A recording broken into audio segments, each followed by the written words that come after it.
যেই পশ্চিমা কিংবা মরুর বুকের দখলদার হায়নাদেরকে আপনারা মানবতার ফেরিয়ালা মনে করেন, এই যে তাদের অবস্থাটা দেখুন, এই নিউজটা একটু দেখুন আর টিভির।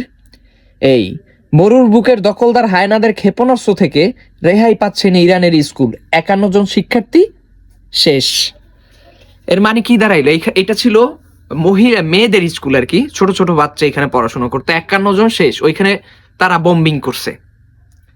তাদের তাদের টার্গেটটা কোথায়?